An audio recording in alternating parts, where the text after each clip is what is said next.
इसमें लिखा है यदि 64 आदमी किसी काम को 15 दिनों में पूरा करते हो, ठीक, मतलब 64 आदमी किसी काम को कर रहे हैं 15 दिन में, तो उसी काम को 80 आदमी कितने दिन में पूरा करेंगे। ये क्वेश्चन वैसे मैं टाइम इन वर्क में आपको सिखा चुका हूं, राइट। जब मैंने आपको टाइम इन वर्क कराया था तो इसमें एक मैंने स्पेशल टाइप आपको सिखाया था, ग्रुप वाले क्वेश्चंस। तो वैसे ही कुछ ये क्वेश्चंस हैं। ये क्वेश्चंस काफी बार पूछा गया है, व्यापम में काफी बार पूछा जाता है, क्योंकि आप लोग एमपी पुलिस कांस्टेबल का प्रिपरेशन करने लग रहे हैं। तो इस क्वेश्चन को कैसे डायरेक्ट सॉल्व करना है, उस तरीके से हम लोग चीजों को बनाते हैं। यहां पे लिखा है 64 आदमी किसी काम को 15 दिन में करते हैं। मतलब ऐसे सोचो कि भाई 64 आदमी आते हैं, ठीक है, 64 आदमी आते हैं तो किसी काम को कर देते हैं कितने, 15 दिन में कंप्लीट, ठीक।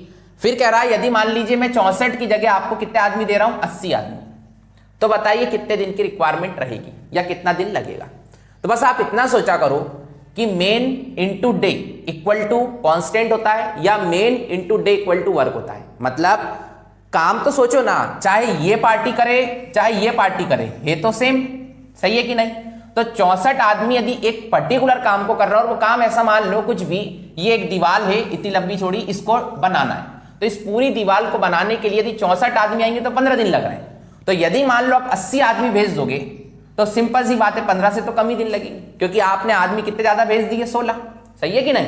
तो हमारे पास 15 से छोटा ही आंसर आएगा। तो सबसे पहला तरीका तो ये होता है एग्जाम हॉल में यदि 4 ऑप्शन है या 5 ऑप्शन है तो 15 से छोटा आंसर कौन सा है, और यदि एक ही है तो बस उस पर टिक करो, आगे बढ़ो, सही है कि नहीं, सॉल्व ही नहीं करना। और यदि आपको लगे कि 15 से कम तो बहुत सारे हैं, 2 ऑप्शन है या 3 है, तो फिर सर हमें एग्जैक्ट आंसर निकालना पड़ेगा। कैसे निकालेंगे मैं आपको बताता हूं। तो ऐसे सोचो 64 आदमी आएंगे किसी काम को करेंगे तो वो काम हो रहा है 15 दिन में कंप्लीट, मतलब ये हुआ सही मायने में काम।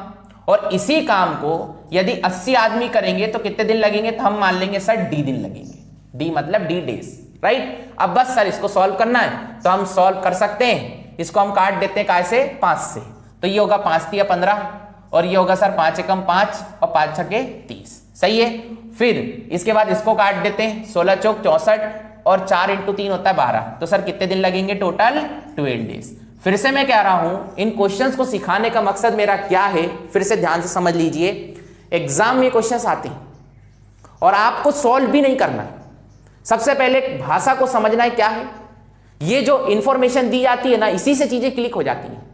आपको पता है चूंकि आदमी पहले कम थे अब ज्यादा है, तो सिंपल सी बात है काम तो वही करने लगना है। तो यदि पहले 15 दिन लग रहे थे तो 15 से कम लगेंगे। यदि ऑप्शन 15 से नीचे कोई दिया है बस टिक करो, आगे बढ़ो, सही है कि नहीं।